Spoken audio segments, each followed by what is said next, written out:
Okay, y'all, so we're going to just jump right in. I cannot use the fan because y'all won't hear me that well because I don't have my mic yet. And as I told you before, my other mic died. So we're going to talk about something that isn't really talked about very much. And someone wrote me in Instagram and asked me to talk about this on YouTube. So that's what I'm doing. It is not talked about that much. I'm not sure why, but this topic is dealing with men who've been abused because women are not the only victims. Men, get abused also. All right, so I'm just going to go through this article. I'm going to skim over quite a bit of it, you know what I mean? Like I'll go over most of it. It's called Help for Men Who Are Being Abused, and it is helpguide.org. HELPGUIDE.org. O-R-G. Helpguide.org. And it's for men who are being abused, okay? You're not alone. If you're a man being abused, you are not alone. This happens a lot more than any of us realize because men do not want to come forward. I talked about this before. Because they don't want to be belittled and embarrassed and ashamed and have his manhood questioned and all of that. He ain't trying to deal with all that. You know what I'm saying? Abuse of men happens far more often than you might expect in both heterosexual and same-sex relationships. It happens to men from all cultures, all walks of life, regardless of age or occupation. Figures suggest that as many as 1 in 3 victims of domestic violence are male. However, men are often reluctant to report abuse because they feel embarrassed, fear they won't be believed, or are scared that their partner will take revenge. Okay? An abusive partner may kick, hit, bite, punch, spit, throw things, or destroy your possessions. To make up for any difference in strength, they may attack you while you're asleep or otherwise catch you by surprise. They may also use a weapon, such as a gun or knife, or strike you with an object, abuse or threaten your children, or harm your pets. Of course, domestic abuse is not limited to violence. Emotional and verbal abuse can be just as damaging. As a male, your spouse or partner may verbally abuse you, belittle you, or humiliate you in front of friends, colleagues, or family, or on social media.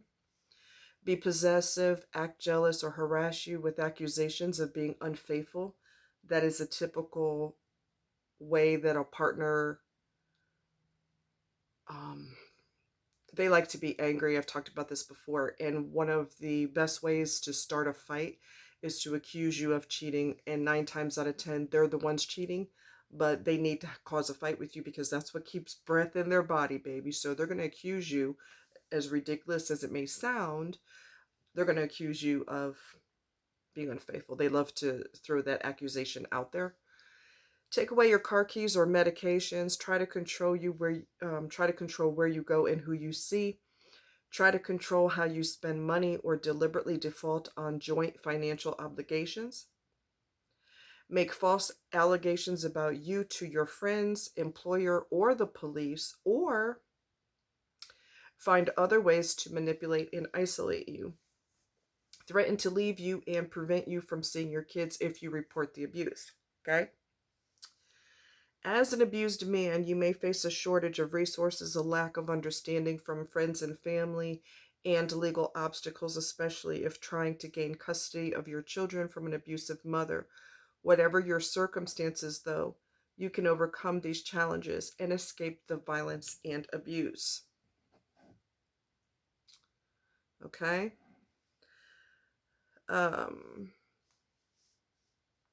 You may be in an abusive relationship if your partner threatens to inform friends, family, colleagues, or community members about your sexual orientation or gender identity. insist that the police won't help because who's gay, bisexual, or they won't, I'm sorry, police won't help someone who's gay, bisexual, or transgender, which is a lie, okay? Ridicules your attempts to escape the relationship by labeling you as someone who deep down believes that gay, bisexual, or transgender relationships are aber- aberrant or unnatural.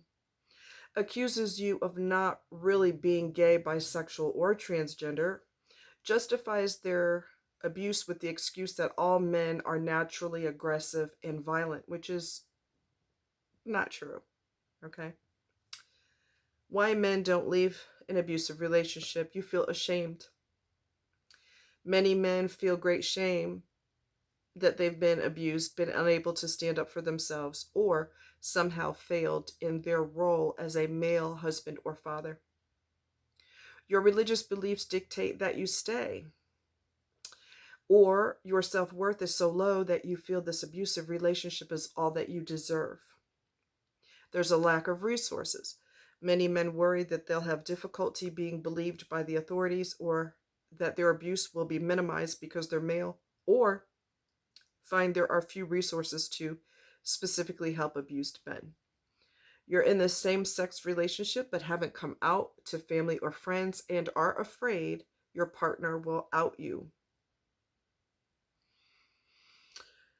The energy drains from my body. People are so vicious.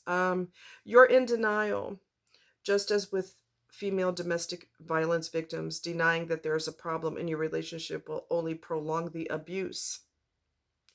You may still love your partner when they're not being abusive and believe they will change or that you can help them, but change can only happen once your abuser takes full responsibility for their behavior and seeks professional treatment. You want to protect your children. You worry that if you leave, your spouse will harm your children or prevent you from having access to them. Obtaining custody of children is always challenging for fathers, but even if you are confident that you can do so, you may still feel overwhelmed at the prospect of raising them alone. So, protecting yourself, this is what you need to do if you're dealing with an abusive partner, okay? And I'm going to skim through this, and feel free to go through this when you have time, okay? Leave if possible. Be sh- uh, be aware of any signs that may trigger a violent response from your partner and be ready to leave quickly. If you need to stay to protect your children, call emergency services. The police have an obligation to protect you just as they do for a female victim. I would also advise you not to tell your partner, male or female, makes no difference. Crazy comes in every gender, okay? I would advise you to not tell your partner that you're planning to leave. You never, ever, ever, ever, ever tell the victim, or not the victim, you never tell your partner what your plans are because they will go ballistic, okay? And your life could be in danger depending on how violent your partner is, okay? Never retaliate. Okay. An abusive partner may try to provoke you into retaliating or using force to escape the situation. If you do retaliate, you're putting yourself at risk of being arrested or removed from your home. Get evidence of the abuse. This is super important, especially, when you have to have evidence in court. Okay. Report all incidents to the police and get a copy of each police report. Keep a journal of all abuse with a clear record of dates, times, and any witnesses. Include a photographic record of your injuries, okay? And make sure your doctor or hospital also documents your injuries. Remember, medical personnel aren't likely to ask if a man is a victim of domestic violence, so it's up to you to ensure that the cause of your injuries are documented. Keep a mobile phone, evidence of the abuse, and other important documents close at hand. If you have to leave instantly in order to escape the abuse, you'll need to take with you evidence of the abuse and important documents such as a passport and driver's license. It may be safer to keep these items outside of the home. Okay? That person could easily destroy those documents, throw them out, you know, prevent you from having the records that you need to have in order to get out of this situation. You have to have paperwork. So I would leave them with a trusted friend or family member. Okay. Obtain advice from a domestic violence program or legal aid resource about getting a restraining order or order of protection against your partner, and, if necessary, seeking temporary custody of your children. Moving on from an abusive relationship, support from family and friends, as well as counseling, therapy, and support groups for domestic abuse survivors, can help you move on from an abusive relationship. You may struggle with upsetting emotions or feel numb, disconnected, and unable to trust other people. After the trauma of an abusive relationship, it can take a while to get over the pain and bad memories, but you can heal and move on. Okay? Even if you're eager to jump into a new relationship and finally get the intimacy and support you've been missing, it's wise to take things slowly. Okay? Make sure you're aware of any red flag behaviors in a potential new partner and what it takes to build healthy new relationships. This is not the entire article. This is I did an overview of highlighted um, things on here, but it's called helpguide.org. And I also put in help for men who are being abused. So you can go back and read that article. Okay. There's a few things I want to add also. Oh, shoot. I had it and I let it go that fast. That's what happens when you get old. Take pictures, record things on your phone if you can. Do it in a way that you're less likely to get caught. Do not ever tell them, I can't emphasize that enough. Don't ever tell your partner what your plans are, because they will sabotage your plans. If you have plane tickets, they can rip those tickets up. They can destroy take your driver's license out of your wallet. They can take your social security card, your birth certificate, or anything. If they have access to your social security number, they can use that to steal your identity. Fibromyalgia messes with your speech, so I mess up on a lot of things I'm trying to say. The words are in the brain, but they don't necessarily come to the mouth. Okay, so let's try this again. So anything that's important to you paperwork-wise, make sure that you keep it with you at all times. Yeah. If you are male or female or transgender or whatever you happen to be, and you would like phone counseling, I do phone counseling. So no judgment. You used to be a man, now you're a woman. Used to be a woman, now you're a man. Whatever. People are people. Humans are humans.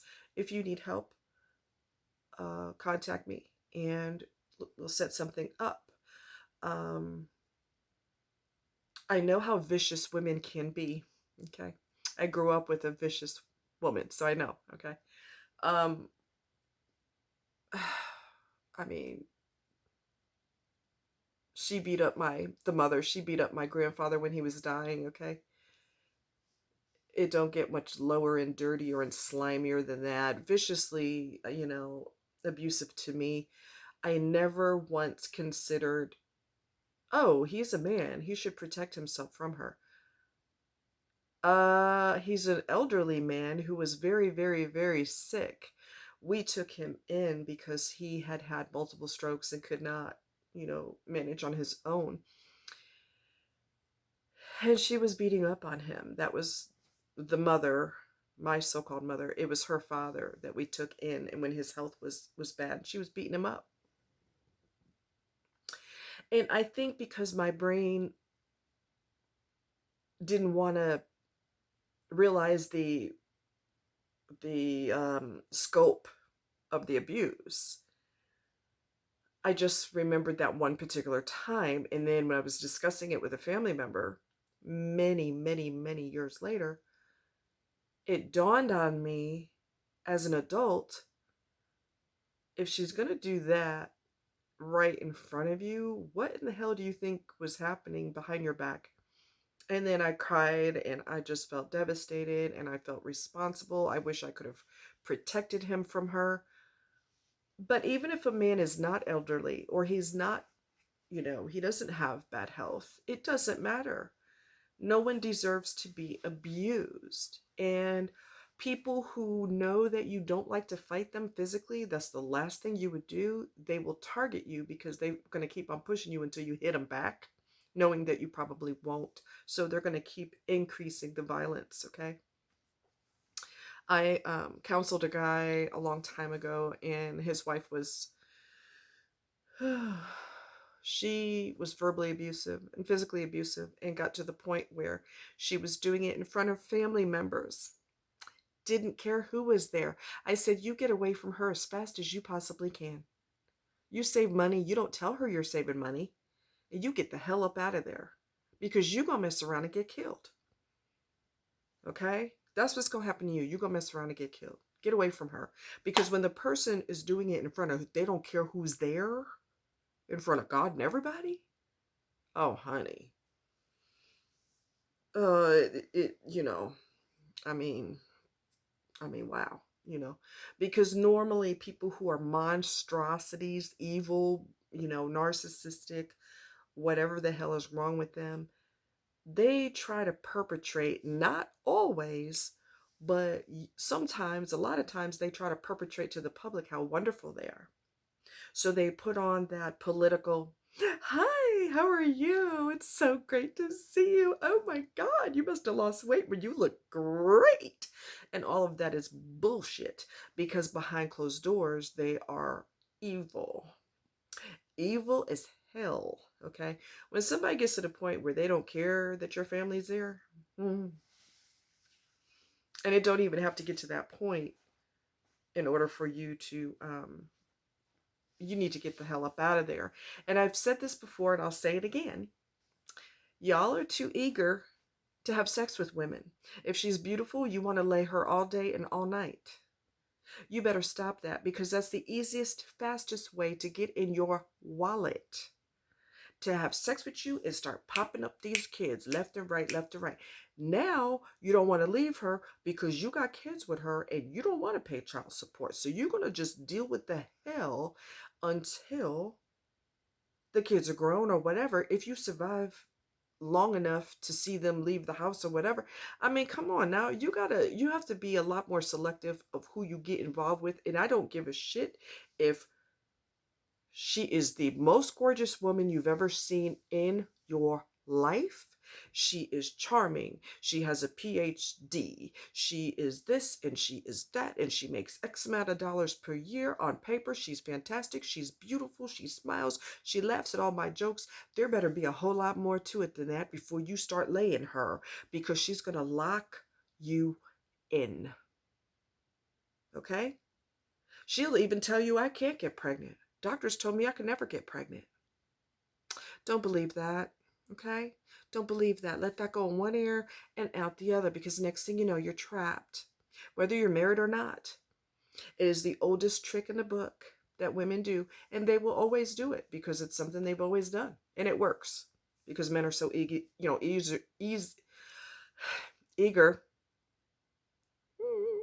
eager to take their clothes off. And this woman who can never get pregnant, all of a sudden, she's pregnant with twins. Y'all you're going to have to be a lot more selective of who you get involved with. Men, women, it doesn't matter what your gender is. You need to be a lot more careful of who you get involved with. And don't be getting married after a few months. There was one guy online who I talked to who got married after knowing her for only 3 months. And she's showing her horns like crazy now, and she's a nasty, mean bitch. Did she show him that in the beginning? Of course not. You don't get married after a few months. Let's not be ridiculous, okay? I don't give a shit how beautiful she is. I don't give a shit. Okay? Hideous people can be good looking. Monstrous people can be good looking. Okay? So, come on, let's be smart. I'm available for coaching. You can contact me on here, or you can contact me on Instagram, and I will try to list that information below. Okay? You guys take care. And if there's anything that you want to bring up or discuss, or you have a question, bring it up in the comments below. Thank you for watching. Be cool like ice cubes. Take care.